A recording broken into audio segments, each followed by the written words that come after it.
जी, तो आज जिस चीज़ पे हम बात करेंगे है वो है आपका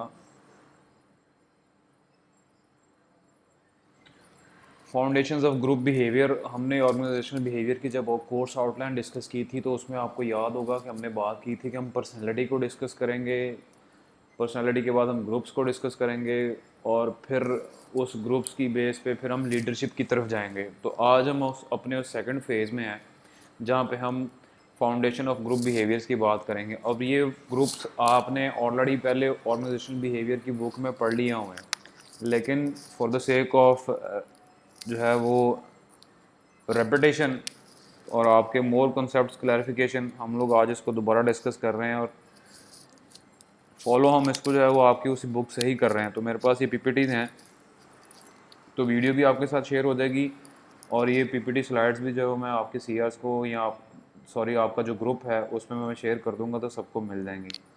तो आज जिस चीज़ पे हम बात करेंगे वो है आपके चैप्टर फाउंडेशन ऑफ ग्रुप्स का, जिसमें हम बात करेंगे ग्रुप की डेफिनेशन की और उस ग्रुप्स की टाइप्स को हम फिर डिफ्रेंशिएट भी करेंगे।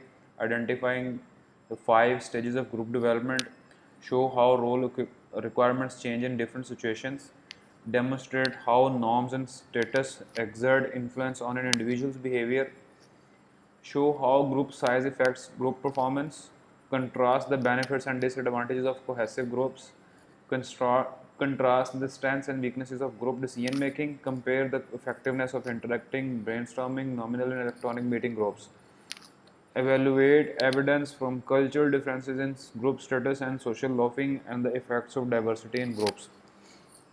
देखिए, मैं आपको पहले थोड़ा सा इसके बारे में ब्रीफ कर दूं कि क्योंकि हमारा ये जो सेशन है ये ऑलमोस्ट ये वन वे कम्युनिकेशन है, इसमें उस तरह से जो है वो डिस्कशन या चीज़ें जो है वो एक्सप्लेन नहीं हो पाते जिस तरह से हम क्लास में फ़ेस टू फेस कम्युनिकेशन में कर लेते हैं। तो पूरी कोशिश कर रहे हैं कि चीज़ें आपको समझ आ जाएं और आप भी पूरी कोशिश कर रहे होंगे कि आप घर बैठे या जहाँ कहीं भी आप बैठे हैं तो आप मैक्सिमम जो है वो गेन कर सकें। तो अगर कोई चीज़ मिस हो जाती है तो अपने फ़ारग टाइम में से उसको निकाल के तो अपनी बुक रीडिंग की तरफ जाएं सो दैट की चीज़ें आपको थोड़ी सी समझ आ जाएं। अब ग्रुप के लिए मैंने आपसे अर्ज़ किया था कि हमेशा इंडिविजुअल्स को जब हम डिस्कस करते हैं तो इंडिविजुअली आपकी जो चीज़ काउंट की जाती है वो आपकी पर्सनैलिटी है। जब आपकी ग्रुप की बात की जाती है तो जब दो या दो से ज़्यादा इंडिविजुअल्स इकट्ठे होते हैं तो फिर हम उनको ग्रुप का नाम देते हैं। तो जैसे और इन ग्रुप्स की जब फिर आप डेवलपमेंट हो जाती है, आपका ग्रुप बन जाता है, तो फिर आपको उस ग्रुप के पॉइंट ऑफ व्यू से आपको चंद गोल्स भी असाइन किए जाते हैं। उन गोल्स की आइडेंटिफिकेशन से लेके उनकी एग्जीक्यूशन और उनकी इवेलुएशन तक जो है वो आपके जो ग्रुप की परफॉर्मेंस है उसको असेस किया जाता है। तो हम चलते हैं ग्रुप से फिर हम बात करेंगे फॉर्मल की और फिर इनफॉर्मल की। जैसे वो ये यहाँ पे कह रहा है कि group two or more individuals interacting and interdependent who have came together to achieve particular objectives। अब ये वो पर्टिकुलर ऑब्जेक्टिव्स हैं जो आपको असाइन किए जाएंगे as a group. Or group क्या होगा, दो या दो से ज़्यादा इंडिविजुअल्स का जो आपस में इंटरेक्ट करेंगे और एक दूसरे पे डिपेंडेंट होंगे। ग्रुप में कभी भी चीज़ें इंडिविजुअली परफॉर्मेंस या उनकी इंडिविजुअल एवेलुएशन नहीं होती। हमारा सबसे बड़ा प्रॉब्लम ये है, हम ग्रुप्स तो बना देते हैं लेकिन परफॉर्मेंस फिर भी हम इंडिविजुअल ही असेस करते हैं। यही सबसे बड़ा ड्रॉबैक है इसकी परफॉर्मेंस एवेलुएशन का। तो जब आपने ग्रुप डिज़ाइन किया है तो फिर आपकी परफॉर्मेंस की असेसमेंट भी जो है वो ग्रुप बेस्ड ही होनी चाहिए, इंडिविजुअल परफॉर्मेंसेस नहीं होनी चाहिए। अब क्वेश्चन यहाँ पे ये बनता है कि जी इंडिविजुअल्स ज़्यादा परफॉर्म कर रहे होते हैं, ग्रुप परफॉर्म नहीं कर रहा होता। उसमें सबसे बड़ा प्रॉब्लम आता है आपके एलोकेशन ऑफ द ड्यूटीज़ का, कि आपको इस तरह से ड्यूटीज़ असाइन की जाएं कि अल्टीमेटली आपकी परफॉर्मेंस से बाकी लोगों की परफॉर्मेंस भी जो है वो सपोर्टिव होनी चाहिए, तब जाके आपके ग्रुप के गोल्स अचीव होते हैं। तो उसके लिए एक तो आपके फॉर्मल ग्रुप्स हैं, एक आपके इनफॉर्मल ग्रुप्स हैं। तो फॉर्मल ग्रुप्स वो ग्रुप्स हैं जो ऑर्गेनाइजेशन के स्ट्रक्चर के पॉइंट ऑफ व्यू से जो है वो डेवलप किए जाते हैं, defined by the organisation structure with designated work assigned assignments establishing task. अब जो आपके फॉर्मल ग्रुप्स हैं ये ऑर्गेनाइजेशन के स्ट्रक्चर को सामने रखते हुए बनाए जाते हैं और उसमें आपको फिर ड्यूटीज़ असाइन की जाती हैं।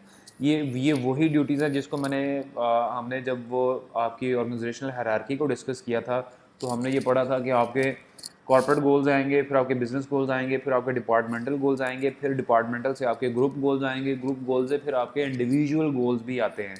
यही trickle down division of goals, जब आप इसको फ्रॉम बॉटम टू अपवर्ड देखते हैं, तो आपके सारे इंडिविजुअल्स को मिलाएंगे डिपार्टमेंट्स या ग्रुप्स, सारे ग्रुप्स को मिलाएंगे तो एक डिपार्टमेंट, सारे डिपार्टमेंट्स को बुलाएंगे तो एक इंडस्ट्री, सारी इंडस्ट्री को बुलाएंगे तो होल इंडस्ट्री की परफॉर्मेंस जो है वो इवेलुएट होती है।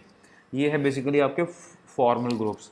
फिर है आपके पास informal groups, alliances that are neither formally structured nor organisationally determined, appear naturally in response to the need of social contact, deeply affect behavior and performance। और sometimes आपके जो है वो नॉर्मली इनफॉर्मल ग्रुप्स होते हैं, जैसे हर जगह पे ही होते हैं, हर ऑर्गेनाइजेशन में होते हैं। इवन के अगर हम अपने डिपार्टमेंट की बात करें तो वहाँ पर भी आपको इनफॉर्मल ग्रुप्स नज़र आते हैं, और ये वो लोग होते हैं जो लाइक माइंडेड होते हैं, जिनकी सोच एक तरह की होती है, और वो इकट्ठे बैठते हैं, अपना टाइम इकट्ठा स्पेंड करते हैं, और वो चीज़ों को आपस में कोऑर्डिनेट कर लेते हैं।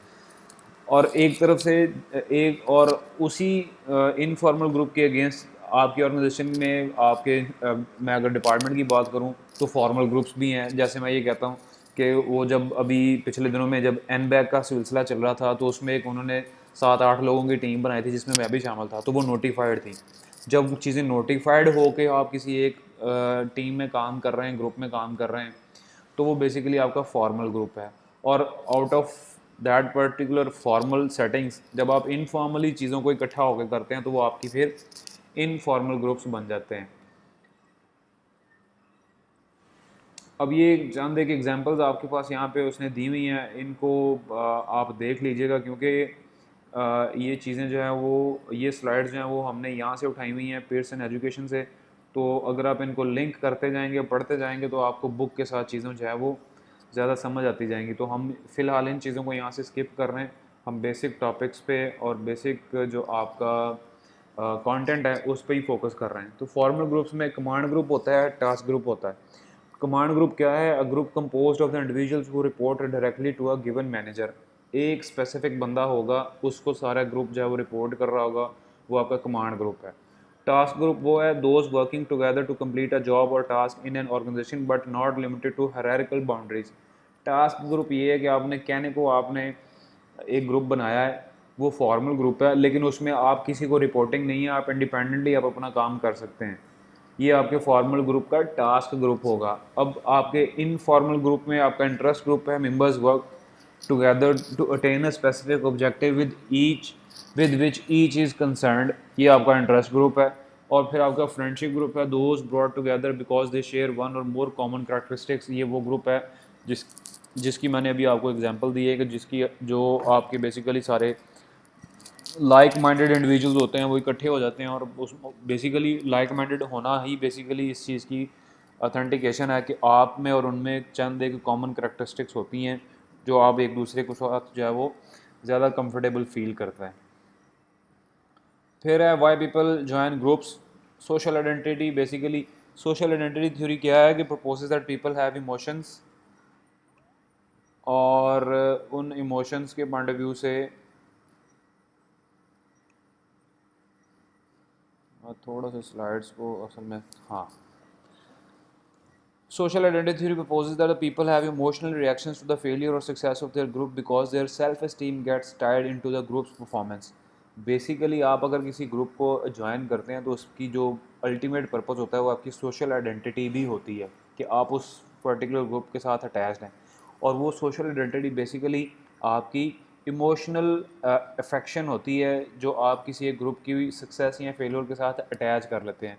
जब आप किसी अपने ग्रुप, इस तरह के ग्रुप के साथ अपनी इमोशनल जो है वो अफेक्शन जो है वो शो करते हैं, तो दैट मीन्स कि अगर खुदा ना खास्ता कल को वो या फेल या वो सक्सेस होता है, तो आपका फिर वो जो सेल्फ़ इस्टीम है वहाँ पे वो इफ़ेक्ट होता है।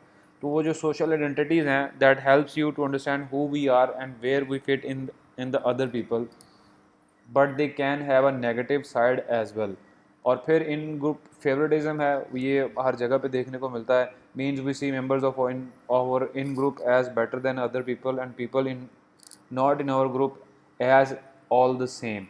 This obviously paves the way for stereotyping आप पहले से चीज़ें आपने सोची हुई हैं, आपको पता है कि जो बंदा मेरे पास मेरे ग्रुप में है वही बंदा ठीक है, और जो बाकी मेरे ग्रुप में नहीं है वो बंदे ही नहीं हैं। तो it actually happens in in normal settings. तो उस सोशल आइडेंटिटी के लिए आपके लिए जो इम्पोर्टेंट चीज़ है, जिस चीज़ को आप फोकस करते हैं, वो आपकी सिमिलैरिटीज़ होती हैं, जब आप एक दूसरे की देखते हैं। फिर डिस्टिंक्टिवनेस होती है, और स्टेटस है आपका। फिर अनसर्टेनिटी है, अनसर्टेनिटी रिडक्शन है कि आप अनसर्टेन चीज़ों की जो हैपनिंग है उसको कंट्रोल करने के लिए भी जब वो ग्रुप्स को ज्वाइन करते हैं। सिमिलैरिटी को वो एक्सप्लेन कर रहा है कि not surprisingly people who have the same values and characteristics as other members of their organisation have higher levels of group identification. Demographic similarity can also lead to a stronger identification of new hires, while those who are demographically different may have hard time to identifying with the group as a whole. इसकी सबसे best example आपका male female है। अगर हम इसको आपकी university में GC में भी अगर अप्लाई करें, तो शुरू में अगर आप फर्स्ट सेमेस्टर में आपको कोई एक ग्रुप बना दिया जाए, तो you feel very reluctant to have cross gender groups. आपकी कोशिश होती है कि जी मेल्स हैं तो फिर मेल्स ही रहें, और फीमेल्स की कोशिश होती है कि जी अगर फीमेल्स हैं तो फीमेल्स ही रहें, जस्ट बिकॉज ऑफ कि आपकी अभी एक दूसरे के साथ इतनी हेलो हाई नहीं होती, तो आप अवॉइड करते हैं। और जब आपकी अंडरस्टैंडिंग हो जाती है थोड़ी सी, जो है वो टाइम स्पेंड कर लेते हैं, एक दूसरे को जानना शुरू कर देते हैं, तो फिर आपके क्रॉस जेंडर जो हैं वो ग्रुप्स बनना शुरू हो जाते हैं। ऑर्गेनाइजेशंस के पॉइंट ऑफ व्यू से भी जब आप कभी नई ऑर्गेनाइजेशन को ज्वाइन करते हैं, तो आपको अपनी स्पेस बनाने में टाइम लगता है, और उस स्पेस बनाने में नंबर ऑफ़ फैक्टर्स भी हो सकते हैं कि आपकी एजुकेशन मैटर कर रही है, आपकी एज मैटर कर रही है, आपका एक्सपीरियंस मैटर कर रहा है कि if you are more experience than all others तो फिर भी मसला है, and if you are less experience than others फिर भी प्रॉब्लम है। तो ये सारी की सारी चीज़ें आपने बेसिकली देखनी होती हैं जब भी आप किसी एक ग्रुप को ज्वाइन करते हैं।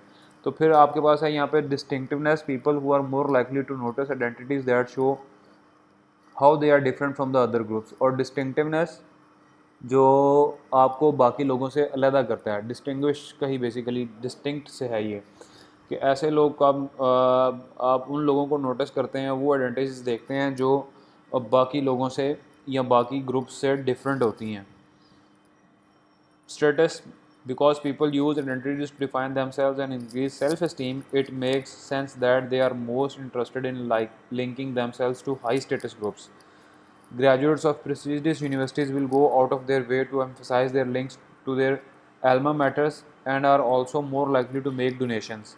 People are likely to not identify with the low-status organizations and will be more likely to quit in order to leave that identity behind. सीधी सी बात है। अगर मैं इसको अपने पॉइंट ऑफ व्यू से, अपनी ज़ात के पॉइंट ऑफ व्यू से देखूं, तो आज भी अगर हमें कोई हेले का बंदा मिल जाता है, हेले कॉलेज ऑफ कॉमर्स का, तो उसके साथ हमारी एक अलहदा से एसोसिएशन ही है।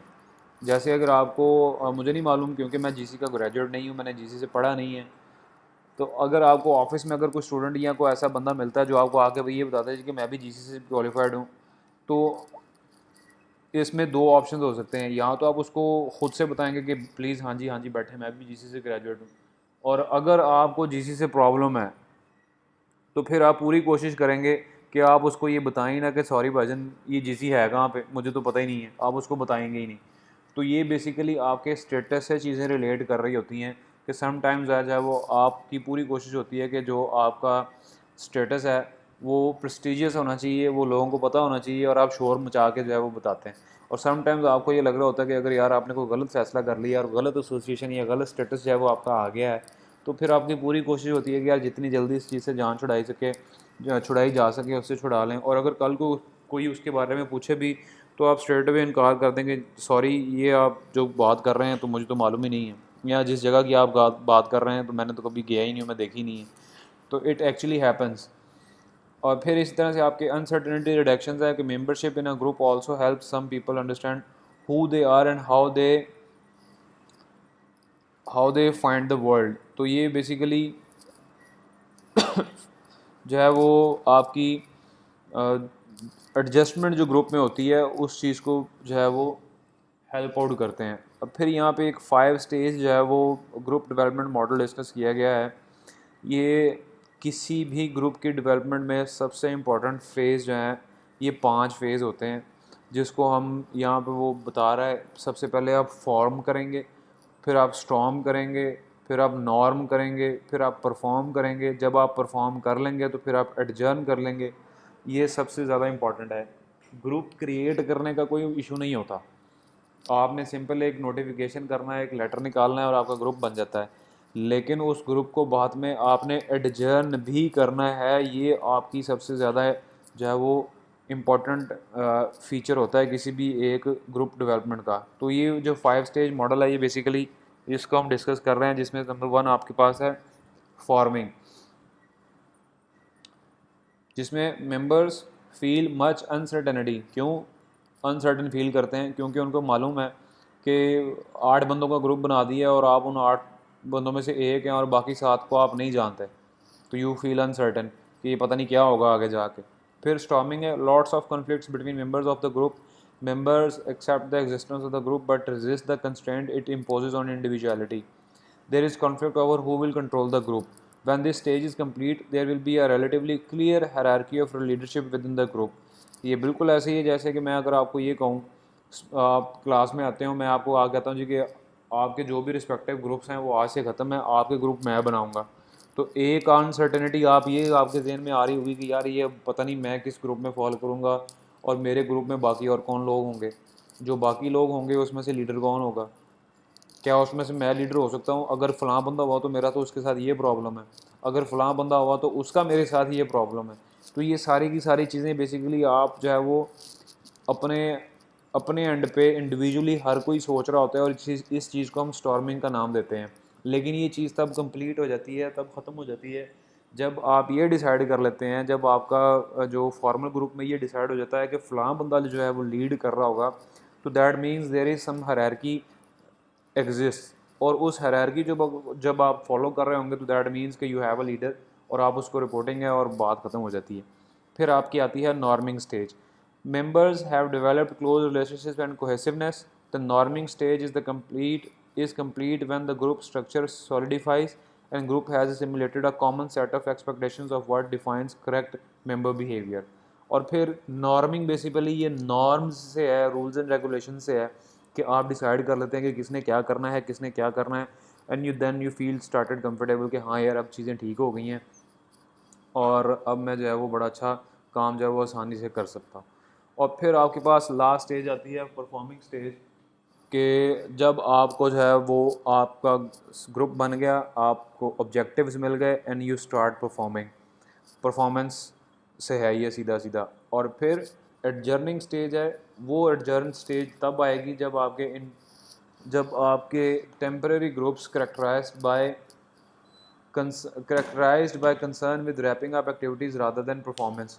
और फिर अल्टीमेटली आप जब अपनी परफॉर्मेंसेस को कंप्लीट कर लेते हैं तो then you are suppose to wrap up this group, और फिर नया टास्क, नया ग्रुप बनेगा, नई दोबारा से सारी चीज़ें होंगी और यही ग्रुप दोबारा से नहीं होगा। समटाइम्स आप एडजर्न कर देते हैं ग्रुप को, लेकिन अगर उसी तरह का टास्क दोबारा आ जाए ऑर्गेनाइजेशन में तो फिर आप दोबारा से नोटिफाई करते हैं कि वही फ़लाँ बंदे इस ग्रुप में होंगे and they will perform this particular activity. तो ये 5 स्टेज मॉडल जो है, ये 5 stage model of group development जो है, ये ऑलमोस्ट हर जगह पे जो है वो देखने को मिलता है। जैसे हर एक चीज़ की, हर एक थ्योरी के जो है वो सपोर्टिव्स होते हैं, इसी तरह से उसके क्रिटिक्स भी होते हैं। तो इस ग्रुप के क्रिटिक्स ये कहते हैं the group becomes more effective as it progresses through the first 4 stages. Not always true. Group behavior is more complex, no doubt. High levels of conflict may be conducive to high performance. Performance is not always linear. Several stages may occur simultaneously. Group may regress. तो ये चंद एक ऐसी चीज़ें हैं जो लोग इसको कहते हैं कि ये जो ग्रुप आपकी डेवलपमेंट स्टेज है ये बेसिकली आपकी परफॉर्मेंस को बढ़ाती नहीं है, आपकी परफॉर्मेंस को कम करती है। और वो कम किन बेसिस पे करती है? वो ये कह रहा है कि आपके ग्रुप बिहेवियर ज़्यादा कम्प्लेक्स होते हैं, परफॉर्मेंस लीनियर नहीं होती। लीनियर का कॉन्सेप्ट आप समझते हैं कि आपकी जो परफॉर्मेंस है वो एक सिमत में नज़र आनी चाहिए और वो स्ट्रेट जानी चाहिए। जैसे वो जो लीनियर रिलेशनशिप होते हैं जिसको एक्स और वाई एक्सिस से हम जब आपस में मिलाते हैं तो एक लीनियर आपका जो रिलेशनशिप है वो दिखाई देता है। और अगर उसमें बहुत ज़्यादा जो है वो अप्स एंड डाउन्स हों तो फिर वो उसमें लीनियर परफॉर्मेंस जो है वो एक्चुअली नहीं होती है। तो ग्रुप्स में वो ये कह रहे हैं इसके क्रिटिक्स कि परफॉर्मेंस जो है वो आपकी लीनियर जो है वो नहीं होती है। और फिर आपके पास वो कह रहे हैं कि सेवरल स्टेजेस में अगर साइमल्टेनियसली और डिफरेंट स्टेज पे डिफरेंट प्रॉब्लम्स आ जाते हैं, वो हो भी सकता है, इकट्ठे भी हो सकते हैं।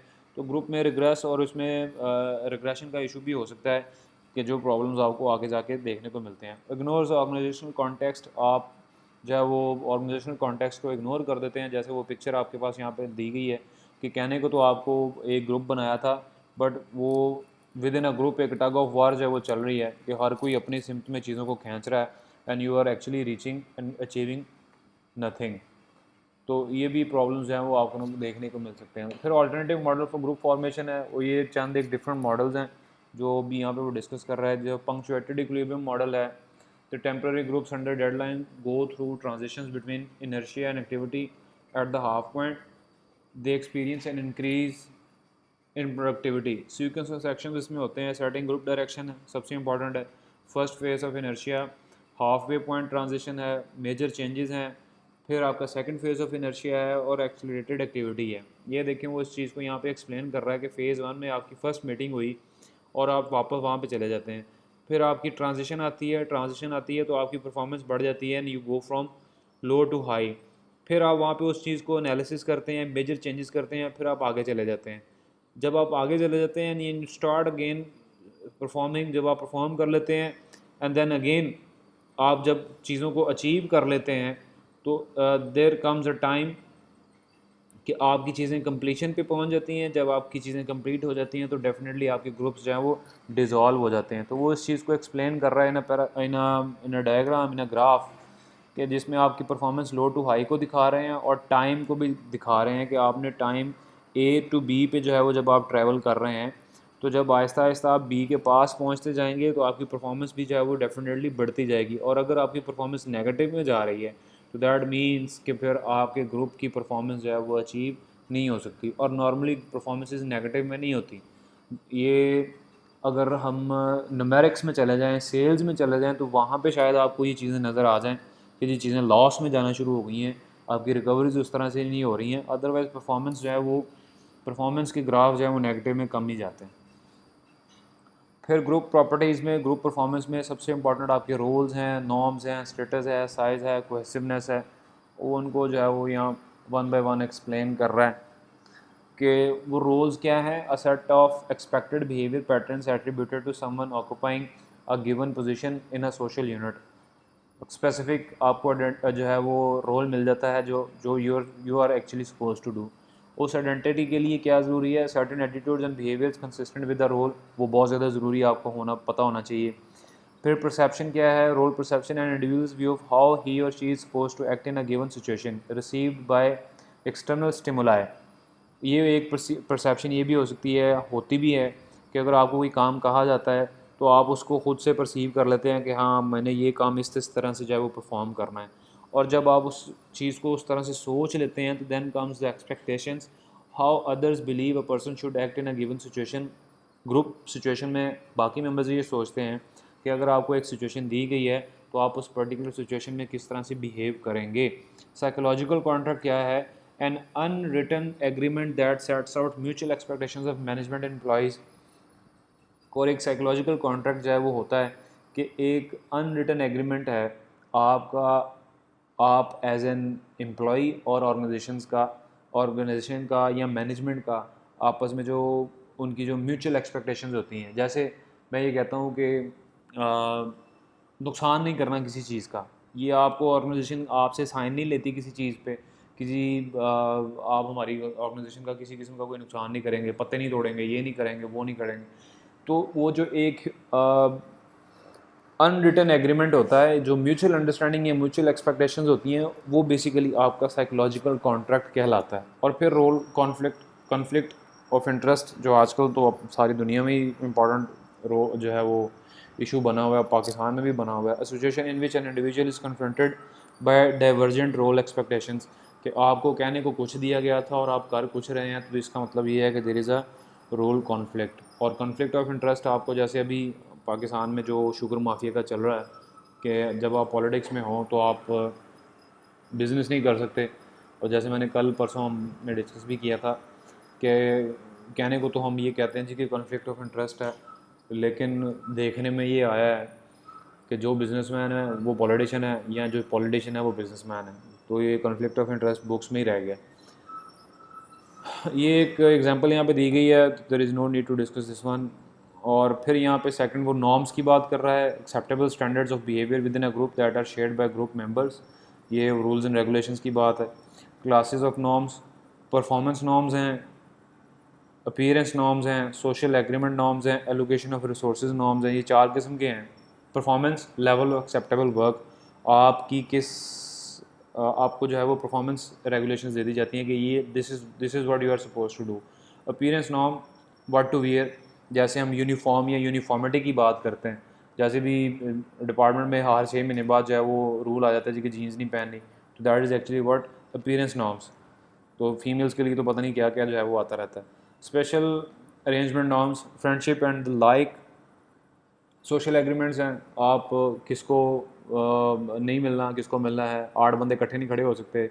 और अक्सर कैंटीन्स में लिखा होता है कि सियासी गुफ्तगू नहीं करनी, तो ये आपके सोशल एग्रीमेंट नॉर्म्स है। एलोकेशन ऑफ रिसोर्सेज नॉर्म है, distribution and assignments of jobs and material है कि आप ये नॉर्मली प्राइवेट सेक्टर में तो नहीं इतना होता, लेकिन पब्लिक सेक्टर में बहुत ज़्यादा प्रॉब्लम है एलोकेशन ऑफ रिसोर्सेज का, कि अगर आप क्योंकि वो सेंट्रलाइज्ड होते हैं, आप खुद से चीज़ों को परचेज़ नहीं कर सकते, तो आपने जो कुछ मांगना है वही आपको मिलना है। और उसमें भी सबसे ज़्यादा प्रॉब्लम जो है वो डिस्ट्रीब्यूशन का है कि आप मांगते कुछ हैं, आपको मिलता कुछ है। तो ये भी बेसिकली, और उस चीज़ का जो मांगना है, जो लेना है, वो अगर आपको चीज़ें आपकी रिक्वायरमेंट के मुताबिक टोटल पूरी नहीं मिल रही, तो दैट मीन्स के दिस में इफ़ेक्ट योर ओवरऑल परफॉर्मेंस। और यही हो रहा है कि आप डिमांड करते जा रहे हैं, डिमांड करते जा रहे हैं। जैसे मैं अगर हॉस्पिटल्स की बात करूँ तो ईच एंड एवरी डे वो जी हमें पीपीईज़ दे दें, हमें पीपीईज़ दे दें, पर्सनल प्रोटेक्टिव इक्विपमेंट्स हैं, पीपीईज़ जिसको बोलते हैं। तो आजकल आप कोरोना के पॉइंट ऑफ व्यू से भी सुन रहे होंगे। तो वो अगर आपको नहीं मिल रहा है तो दैट मीन्स कि you are unable to perform your this one performance. तो अगर आप वो नहीं कर पा रहे हो तो अल्टीमेटली आपकी परफॉर्मेंस भी नहीं हो रही होगी। तो this is how the norms can effect your performance. और ये फिर से एक स्टडी जो है वो एग्जाम्पल कोड की गई है, उसको आप देख लीजिएगा। नॉर्म्स एंड बिहेवियर्स में फिर कन्फॉर्मिटी आ जाती है, gaining acceptance by adjusting one's behaviour to align with the norms of the group. ये कन्फॉर्मिटी है कि जो आप सोच रहे हैं, जो आपकी जो पर्सनैलिटी है या जो आपकी तबीयत है, उसको आप थोड़ा सा एडजस्ट करते हैं बाकी लोगों के साथ, सो दैट कि बाकी लोग भी और आप भी उस ग्रुप में कंफर्टेबल रहें। फिर रेफरेंस ग्रुप्स हैं, important groups to which individuals belong or hope to belong and with whose norms individuals are likely to conform। Reference दिया जाता है कि जी उस ग्रुप ने जो परफॉर्म किया हुआ है या जिस तरह से उन्होंने काम किया हुआ है, तो आप उनको फॉलो कर लें, उनकी चीज़ें आप फॉलो कर लें, तो वो बेसिकली आपके उन ग्रुप्स को हम रेफरेंस ग्रुप्स कहते हैं। तो फिर आपकी Asch studies and demonstrated the power of conformance है, cultural based and declining in importance है। ये डिफरेंट स्टडीज़ आपको जो है वो भी दे दी जाती हैं। ये सारा फिर से वही बात के बुकिश है, इसमें आपको प्रैक्टिकल बहुत चीज़ें कम मिलती हैं। फिर है deviant work place behaviours also called an anti social behaviour और वर्क प्लेस इनसिविलिटी। तो इसमें हमें डिटेल में जाने की इसलिए ज़रूरत नहीं है कि हमें तो बाज़ार पे, रोड में, गली मोहल्ले में, इवन के घरों में भी ये एंटी सोशल बिहेवियर्स और वर्क प्लेस इनसिविलिटी जो है वो नज़र आती है। बदतमीज़ कौम है। अभी आजकल जो है वो मीडिया पे भी शोर मचा हुआ है, वो यास्मीन राशिद का, जिसने कहा है जी कि हम बेसिकली जाहल हैं। तो वो हम जो बेसिकली जाहल हैं, that is basically antisocial behaviour and workplace incivility that we are showing to the public and public showing back. Voluntarily behavior that violates the significant organizational norms and in doing so threatens the well-being of the organization. Typology क्या है? Production, working speed, property damage and stealing, political favouritism and gossip, personal aggression में आपका sexual harassment है। अब ये वो सारी चीज़ें हैं जो आपकी basically deviant work place behaviours में आती हैं। और इनको बड़ी कोटेड सी हैं। हमारी अगर लिस्ट बनाई जाए पाकिस्तानियों की तो शायद ये 200-250 पे जाके ख़त्म हो। अब उसमें ये यहाँ पे चंद एक एग्जांपल्स दी गई हैं कि अगर प्रोडक्शन की बात की जाए कि प्रोडक्शन में डेविएंट वर्क प्लेस बिहेवियर क्या होगा, सबसे पहले आप जल्दी चले जाएंगे, इंटेंशनली वर्किंग स्लो, जानबूझ के स्लो काम कर रहे होंगे, या वेस्टिंग रिसोर्सेज है, आप रिसोर्स को वेस्ट कर रहे होंगे। जैसे मैंने अभी शुरू में कहा था कि अभी थोड़ी देर पहले कहा था कि जी आपका जो साइकोलॉजिकल कॉन्ट्रैक्ट है ऑर्गेनाइजेशन के साथ, तो ये बेसिकली बिहेवियर से रिलेटेड चीज़ें मेरी अंडरस्टैंडिंग ये है कि it looks more like ethical. मतलब आप अगर एथिकली स्ट्रांग है तो आपका बिहेवियर भी ठीक ही होगा, और अगर आपका बिहेवियर ठीक है तो फिर ये सारी की सारी चीज़ें इंसान का बच्चा नहीं कर रहा होगा, वो कोई और लोग ही होते हैं। फिर प्रॉपर्टी का है, सैबोटेज कर सकते हैं, नुकसान पहुंचा सकते हैं।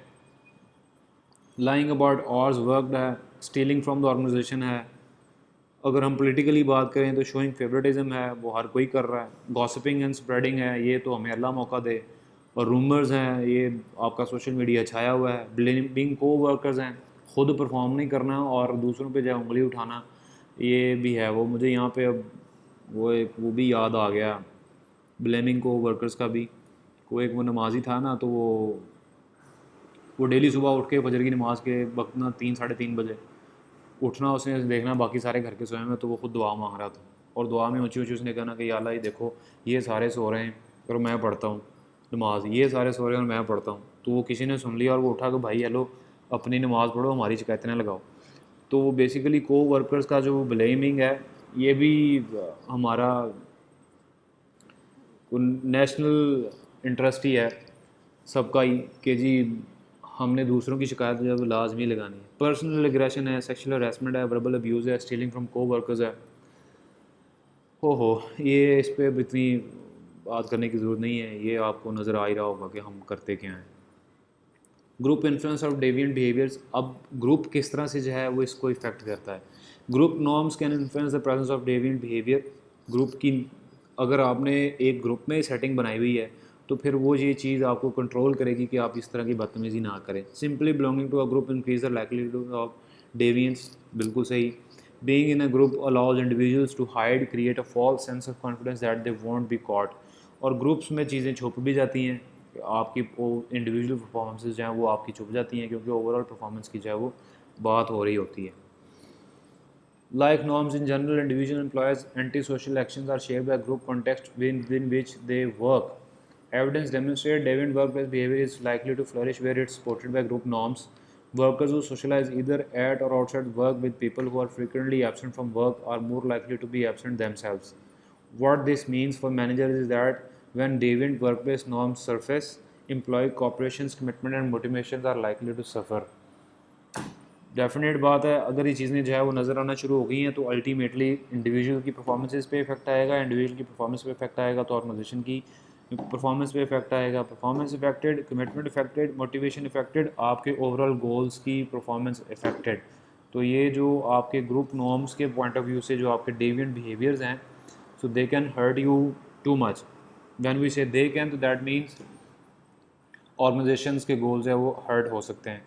Some research suggests a chain reaction occur in a group with high level of dysfunctional behaviors. वही chain reaction जिसकी मैंने अभी बात की।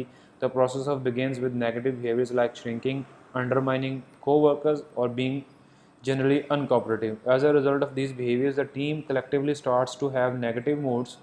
These negative moods then result in poor coordination of effort and lower levels of group performance, especially when there is a lot of non-verbal negative communication between members. And मेरा नहीं ख्याल कि इस चीज़ पे हमें किसी चीज़ की भी डिस्कस करने की ज़रूरत है कि you better know what is non verbal negative communication. One study suggest those working in a group are more likely to lie, cheat and steal than individuals working alone. ये इंटेंशनली भी हो सकता है, अनइंटेंशनली भी हो सकता है। अब ये उन्होंने एक स्टडी हुई है अगस्त 2003 में, और उन्होंने बेसिकली चेक ये किया है कि लाइंग, चीटिंग और स्टीलिंग में क्या डिफरेंस है जब आप इंडिविजुअली काम कर रहे होते हैं और जब आप इकट्ठे काम कर रहे होते हैं। तो जब आप इकट्ठे काम कर रहे होते हैं तो ये बेसिकली 22% चांसेस हैं कि आप जो है वो झूठ बोलेंगे, and you are working alone तो आप झूठ नहीं बोलते। चीट आप 55% करते हैं जब आप ग्रुप में होते हैं, लेकिन 23% करते हैं जब आप अलोन होते हैं। स्टील आप 29% करते हैं जब आप ग्रुप में होते हैं, लेकिन 10% करते हैं जब आप इंडिविजुअल होते हैं। तो कहने का मकसद ये है कि ये स्टडी ये बता रही है कि deviant behaviours are more likely to happen when you are working in a group, लेकिन you cannot match the performance or the goals you achieved in the group as compared to your individual performances. So there are actually pros and cons of each individual working and group working as well, but for the sake of this particular study, this study shows that lying, cheating and stealing is more seen in group structures. तो ये एक study हुई हुई थी तो जिस पर उन्होंने बात की, group provides a shield of anonymity. So someone who might ordinarily be afraid of getting caught can rely on the fact that the other group members had the same opportunity, creating a false sense of confidence that may result in more aggressive behavior. Thus, deviant behavior depends on the accepted norms of the group or even whether an individual is a part of group. तो ये जो anonymous का एक concept है individually, वो भी जो है वो यहाँ पे prevail करता है group situation में. और फिर यहाँ पे आपके पास नंबर 3 है status, a socially defined position or rank given to a group or group members by others. It differentiates group members. और इसमें सबसे इम्पॉर्टेंट फैक्टर आपका अंडरस्टैंडिंग बिहेवियर है और सिग्निफिकेंट मोटिवेटर है. स्टेटस कैरेक्टरिस्टिक्स थ्योरी क्या है कि status derived from one of 3 sources. Power a person has over others, ability to contribute to group goals, personal characteristics. Status का होना बहुत ज़्यादा ज़रूरी है. ये वो स्टेटस है जो आपको डिफ्रेंशिएट करता है बाकी ग्रुप मेंबर्स से. सो इसका होना इस पॉइंट ऑफ व्यू से भी ज़रूरी है कि आपको हायरार्की का भी पता चल जाता है कि आप उस हायरार्की में कहाँ खड़े हैं. तो power a person wields over others because they likely to control the group resources. People who control the outcomes tend to be perceived as high status. जो आउटकम्स को कंट्रोल कर सकते हैं वो नॉर्मली हाई स्टेटस कंसिडर किए जाते हैं. अ person's ability to contribute to a group's goals. People whose contributions are critical to the group's success tend to have high status. बिल्कुल 100% कंफर्म चीज़ है कि जिनकी परफॉर्मेंस क्रिटिकल होती हैं ग्रुप की सक्सेस के लिए, उनको उस ग्रुप में स्टेटस भी उसी तरह से हाई ही मिलता है. जिसकी ग्रुप में कोई कंट्रीब्यूशन नहीं है तो उसका स्टेटस भी नहीं होगा. ये बड़ी पढ़ी लिखी बात है. और इस चीज़ को हम अपने फैमिली स्ट्रक्चर्स में भी देखते हैं कि those who have critical contribution in the family they definitely have high status. And individuals personal characteristics, someone whose personal characteristics are positively valued by group. Good looks, intelligence, money and friendly personality typically has higher status than someone in fewer valued attributes. अगर हम पाकिस्तान की बात करें तो लड़कों में good looks की तो बात ही नहीं होती. ये लड़के गुड लुक्स होते ही नहीं हैं. इंटेलिजेंट वो भी नहीं होते. पैसे तो स्टूडेंट्स के बाद वैसे नहीं होते. फ्रेंडली पर्सनैलिटी तो सारा पाकिस्तान ही है. तो ऑर्गेनाइजेशंस के पॉइंट ऑफ व्यू से अगर बात की जाए तो वहाँ पे जो चीज़ नॉर्मली देखी जा सकती है वो आपके इंटेलिजेंस है और आपके पास कितना पैसा है. और पैसा ही सारी दुनिया में आपकी स्टेटस को शो करता है. Typically has higher status than someone with few valued attributes. और ये पैसा ही बेसिकली कवर है जो आपकी ज़ात को, आपके ओढ़ने बिछोने को जो है वो कंट्रोल करता है. नो डाउट ये सारी चीज़ें जो हैं वो अगेंस्ट एथिक्स. मैंने पहले बात की कि बिहेवियरल एसोसिएशन जो है वो इट इज़ मोर लाइक आपकी जो एथिकल वैल्यूज़ हैं उन पे डिपेंडेंट होती हैं. ऑन नॉर्म्स एंड कन्फॉर्मिटी किस तरह से स्टेटस इफेक्ट करता है. High status member are less restrained by norms and pressures to conform.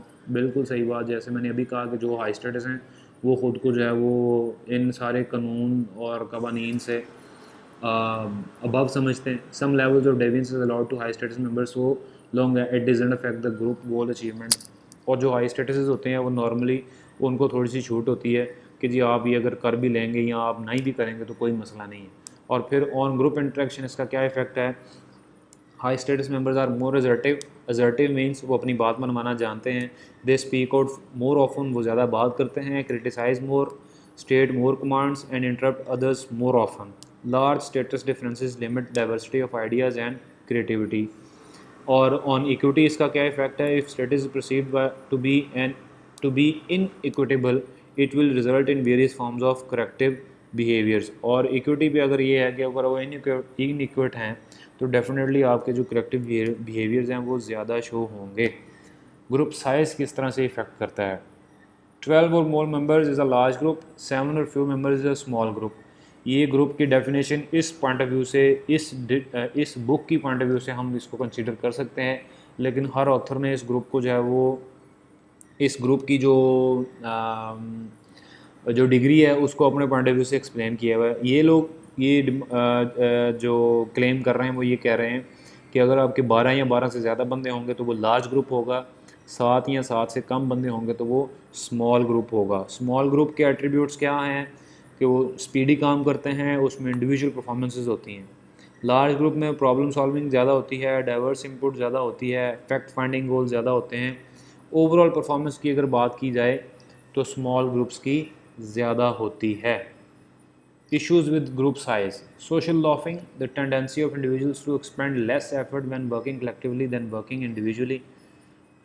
Ringman's rope pull, ये कॉन्सेप्ट है जिसको बता रहा है कि greater levels of productivity but with diminishing returns age group size increases.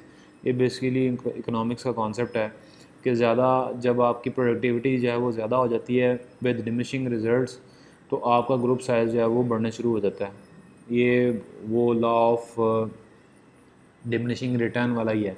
Caused by either equity concerns or a diffusion of responsibility. Free riders मज़े हैं, मौज है, कोई पूछने वाला नहीं है, ये वो लोग हैं। मैनेजरियल इम्प्लीकेशन इसकी क्या है कि बिल्ड इन इंडिविजुअल अकाउंटेबिलिटी है, prevent social laughing bye setting group goals, increase intra group competition using peer evaluation, distributing group reward based on individual effort. तो ये चंद एक इम्प्लीकेशंस है, अगर आप इनको अप्लाई कर देते हैं तो आपके जो ग्रुप साइज़ के पॉइंट ऑफ व्यू से प्रॉब्लम्स हैं आप उन प्रॉब्लम्स को सॉल्व कर सकते हैं।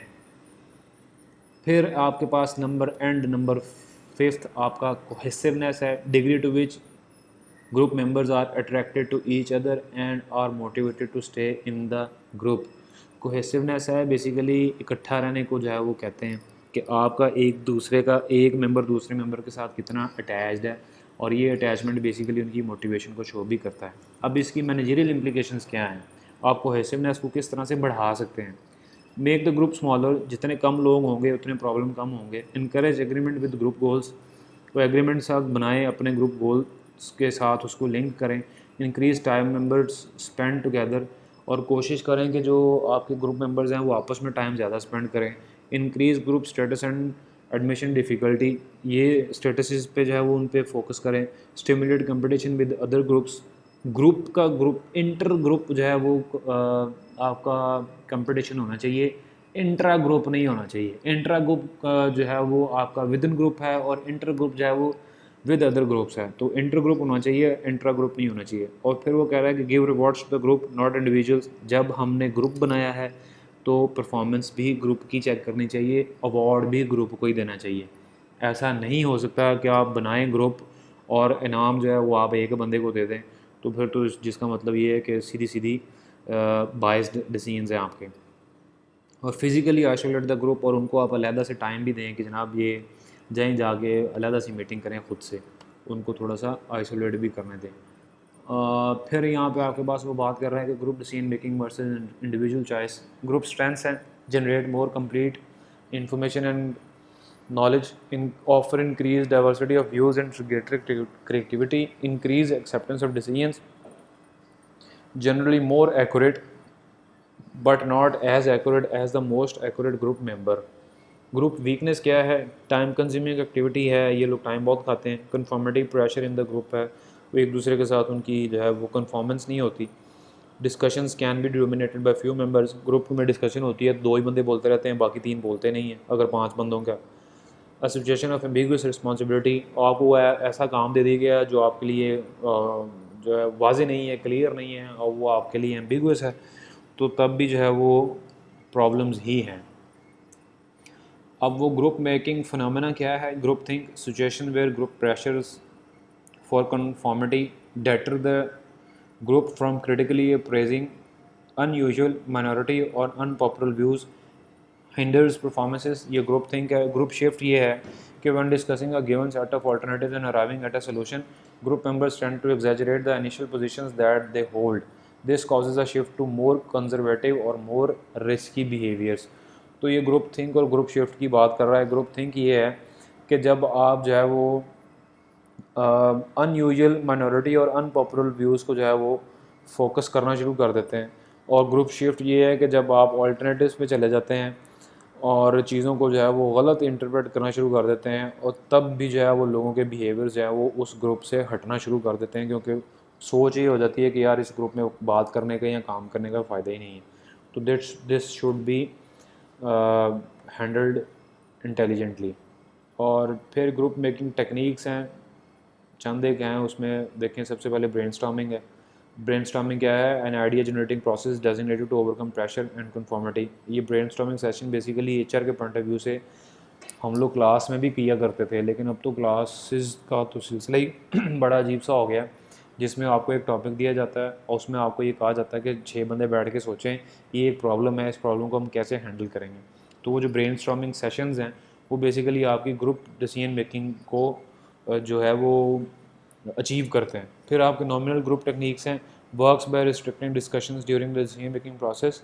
Members are physically present but operate independently. अब कहने को आप ग्रुप में काम कर रहे हैं लेकिन हर कोई इंडिविजुअली काम कर रहा है, ये भी एक तरीका हो सकता है। और फिर इलेक्ट्रॉनिक मीटिंग्स हैं जो हम इस वक्त कर रहे हैं, अप टू 50 है तो देखने को तो ये ऑनलाइन जो है वो ये इसकी कोई लिमिट नहीं होती।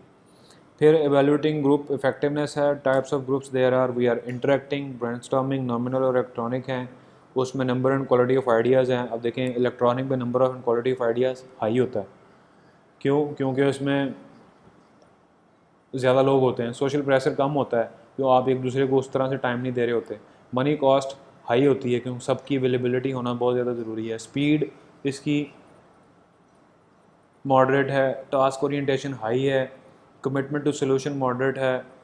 और इसको अगर हम लिंक करें आपके इंटरेक्शन के साथ, तो commitment to solution interacting group में जो है वो ज़्यादा होता है। तो ये भी एक चार्ट है, गिवन है आपके टाइप्स ऑफ ग्रुप के साथ और इफेक्टिवनेस क्राइटेरिया के साथ कि कैसी कैसी चीज़ें जो है वो इम्प्लीमेंट होती हैं। और फिर आपके पास यहाँ पे ग्लोबल इम्प्लीकेशंस हैं। स्टेटस एंड कल्चर की बात कर रहा है। Importance of status varies with the culture.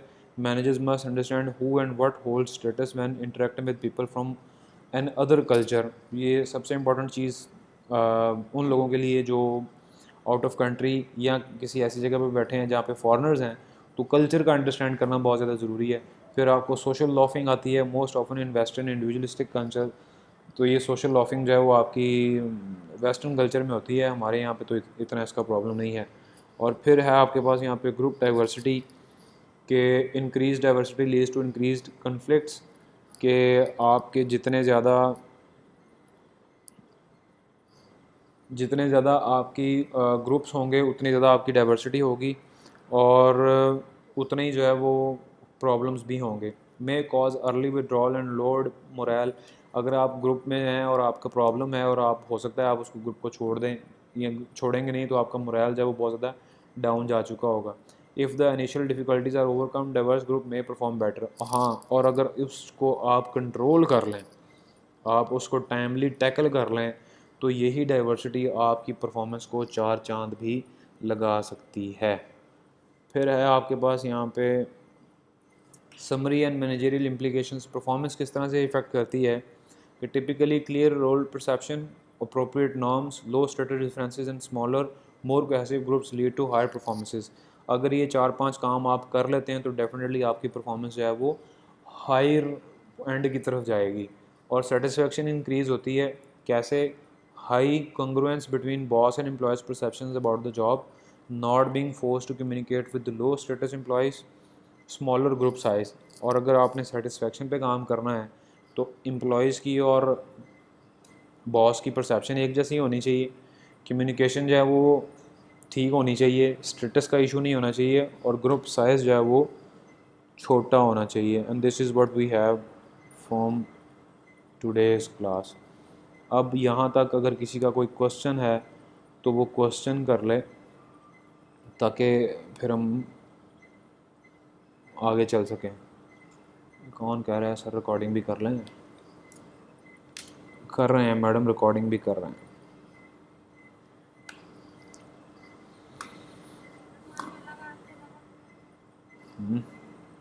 ये अल्लाह वास्ते कौन कही जा रहा है? मांगने वाली आई है सर, जो मैं रहा था ना आज। तेरे पास आई है? हाँ जी, ग्रुप में मांगने वाले भी आगे सर जी भी करता हुआ। अंदाजा करें आप। सड़क सड़क पे बैठ के पढ़ेंगे तो यही होगा। Higher education